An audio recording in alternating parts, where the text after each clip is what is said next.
Hello and welcome to Stop Now, a social experiment enterprise where we stop, listen, and share.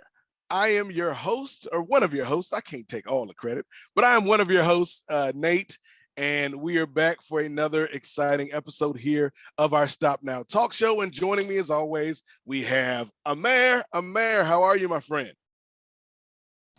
Hi, Nate. I'm good. Thank you. Yes, always good to see you, brother. And of course, Thank you. we have the man that keeps things running around here, Mayor. He's the man behind the scenes. He is the voice of the voiceless, and I'm sure he is out doing early Christmas shopping because he wants to get you and me the best gift he can. JK is with us. JK, how are you? I'm good, Nate, as always. So it's nice to meet you. We are joined by a new team member. All right, she might be joining our team. So we invited her as a guest for this week, and probably you can talk to her and ask her. Like, again, Amanda, welcome. Sorry, we just had a brief conversation already. So we wanted to meet the team and also the main man behind this host. So unless Nate approves, you will not be the co-host. I'm just joking. Oh, you set me up, JK. So Amanda, thank you so much for taking time out today. How are you? I'm doing great. Thank you. I'm glad to be here. We appreciate it.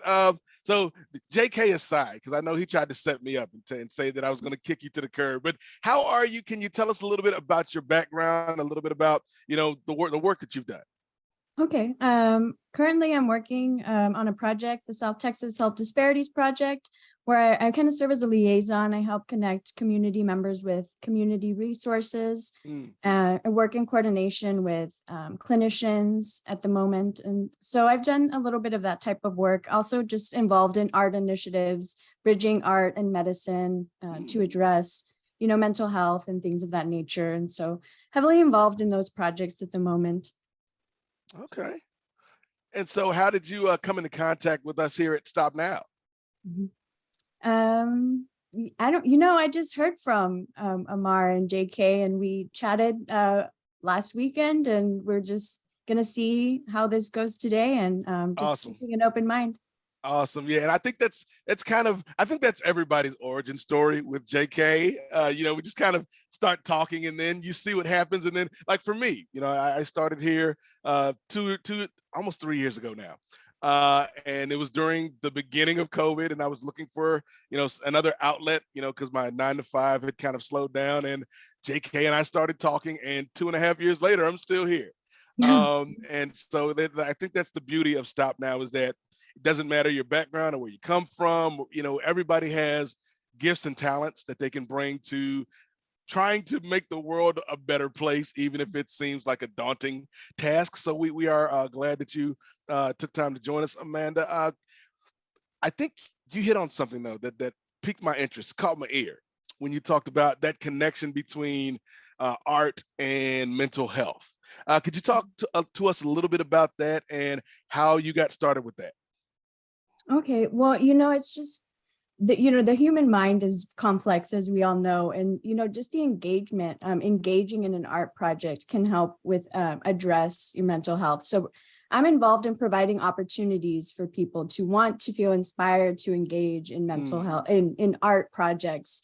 Addressing mental health is kind of the backbone of that thought, but so a project I'm working on is called Vida Saludable, a healthy lifestyles art campaign. And so the purpose is to inspire people to develop artwork surrounding the theme of healthy lifestyles. And it goes beyond, so that the region and the culture is immersed with positive, healthy lifestyle messaging. So even just viewers or people appreciating aesthetics, not even involved in the art process, can also be transformed by it and can have a positive impact on their mental health, and just helps with dealing with can be included in art, grief therapy, trauma informed care, things of that nature. So it's all interrelated. Currently my focus is just providing opportunities. I'm kind of a part of this core team where we are spearheading an initiative where to inspire people to want to move forward with what interests them, not know what the final art piece is going to be, but just be all ears and see what the people in the region want to do. And so it's really a beautiful project, and it's in its infancy right now, but it's obviously present and a big topic, I think, also just all around the world, it seems like. And then, you know, I don't want to take up too much time, but I can't let you come on the show this week, Amanda, without asking you this question. Now, I feel like part of me is like, I need to stop asking this question because it feels almost played out. But then there's another part of me that's like, we need to keep asking this question because we all went through a collective event over the past 2 years. And it's very rare that in a world that can be so fractured at times, that everybody kind of goes through the same thing at one time. So what's a lesson or an insight that you gained over the past 2 years kind of dealing with COVID like we all have? I think it was also just a time to stop and think, you know, maybe we can do things differently now. Yes. You know, we're not stuck in the same cycle that we were in before. And so just trying to see the positive side of it and utilize the opportunity to make changes where they're needed.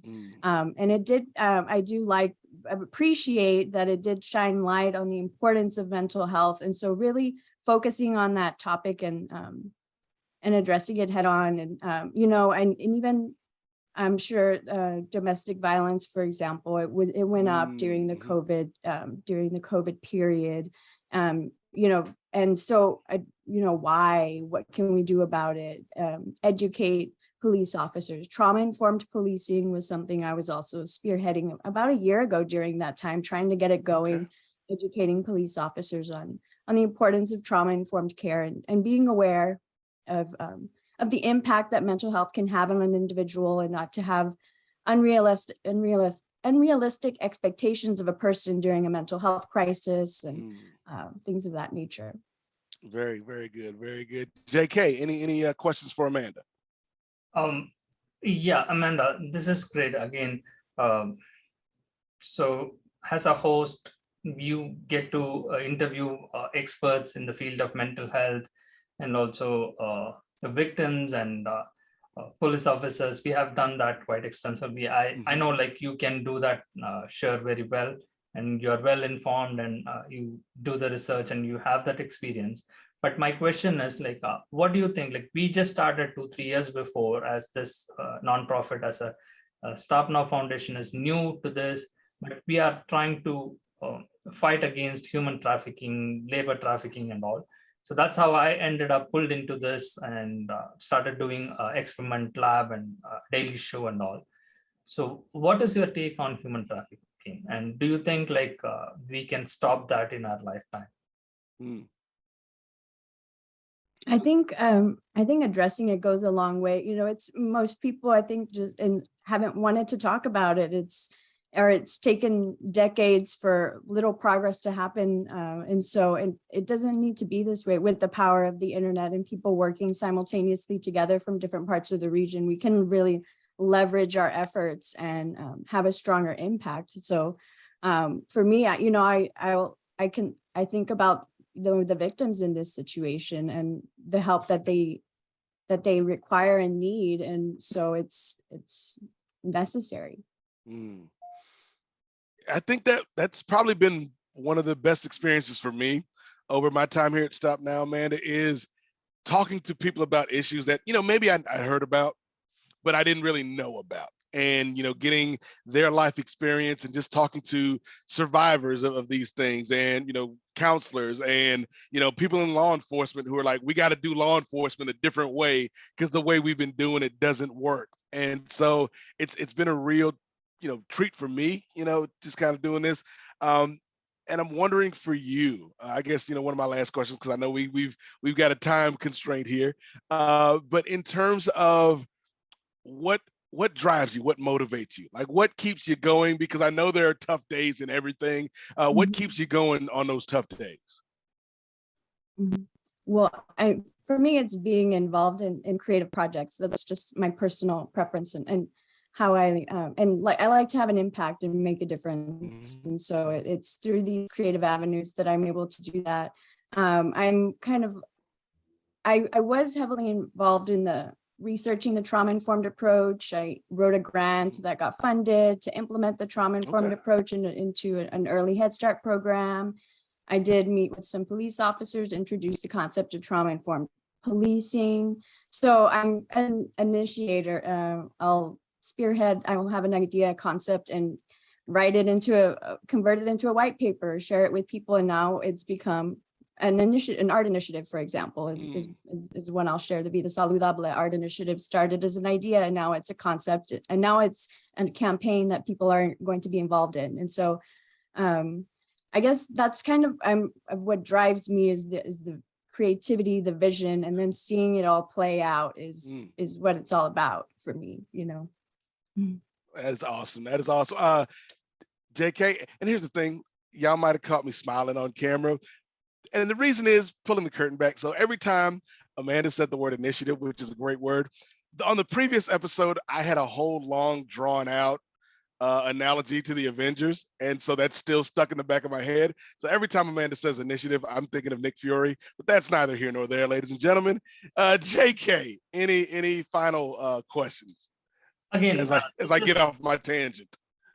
Yes, again, right, joke apart, Nate, right? So you cannot be replaced, and you are you, and Amanda is going to fill probably the Melissa's role, or our audience is going to see her like a long time, and we are going to hopefully get to work with her for a long time.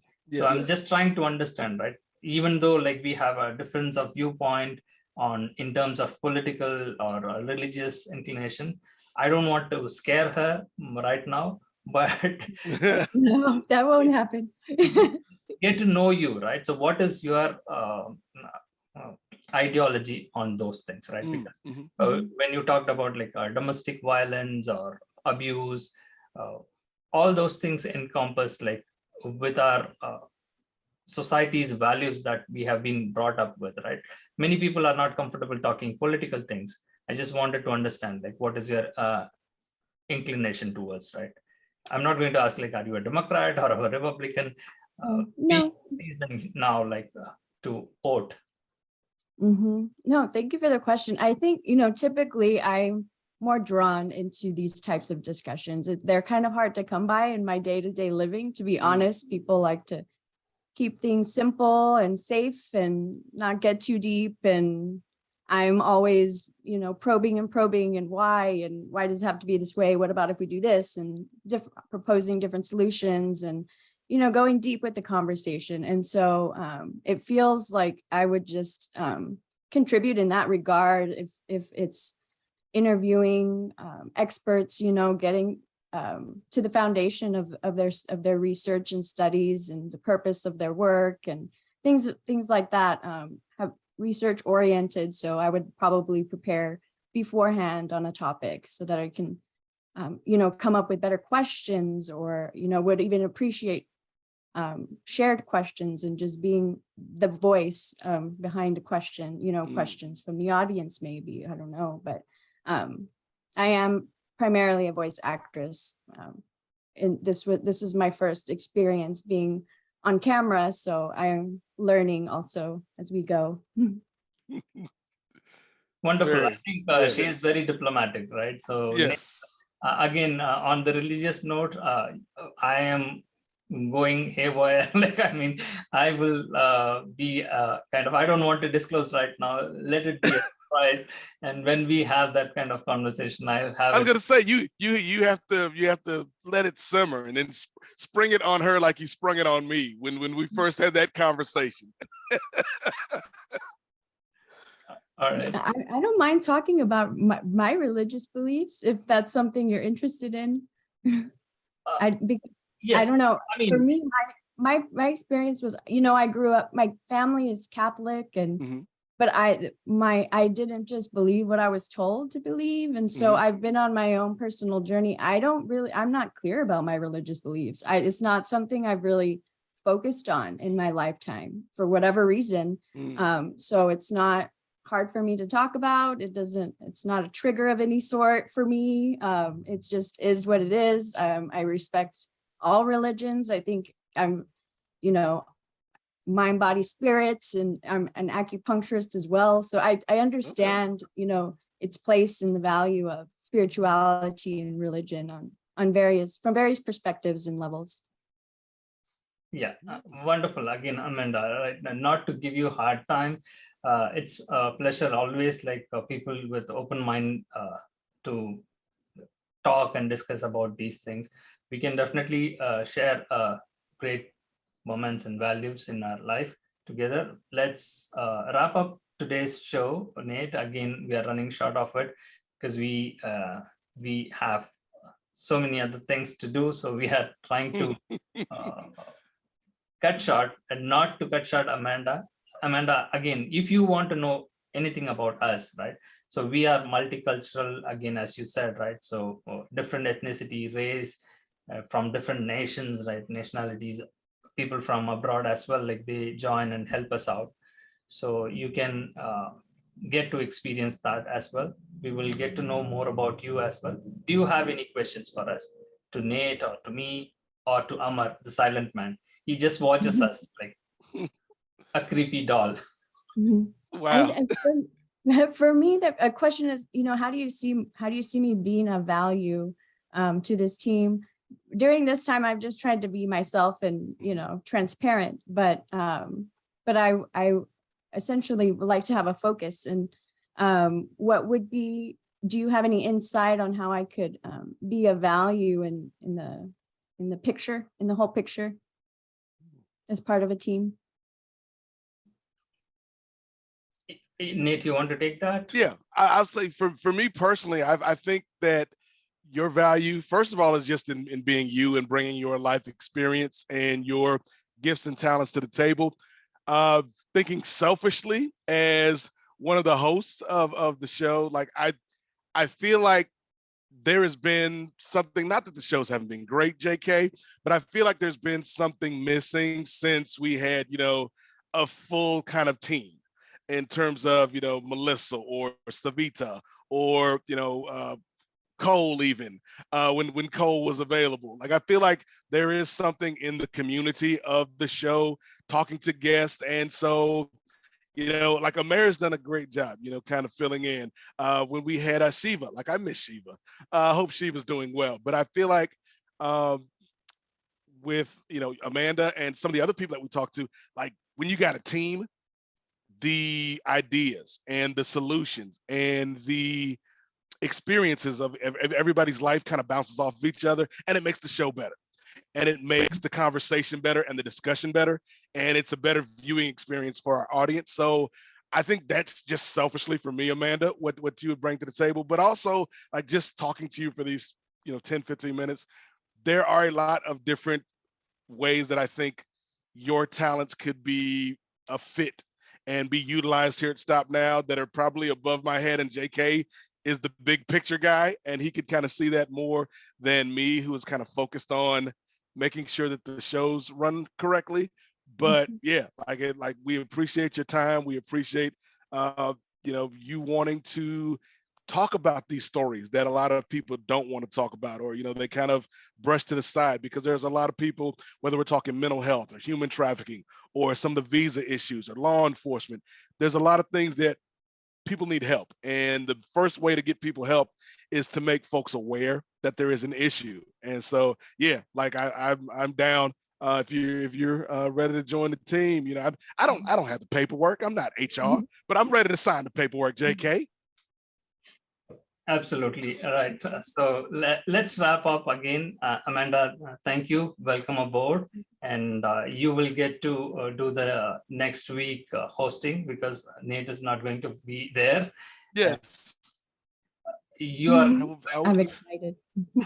Is she going to get to talk to Elizabeth? Yes, I believe. Oh, wow. That is a great first conversation. Like, Elizabeth is one of my favorite guests that we've had. She's amazing and smart and very passionate about helping people. So that's going to be a good one for you. Okay, thank you. All right. Well, it was nice to meet you today, Nate. And And thank you all for having me. I'll talk with you all Nice to soon. meet you, Amanda. Mhm. Jack, I think before the wrap up, can we see how we can perform a demo? Yes, I'm going to play that our intro and outro video. Amanda, you get to give a voiceover for that, right?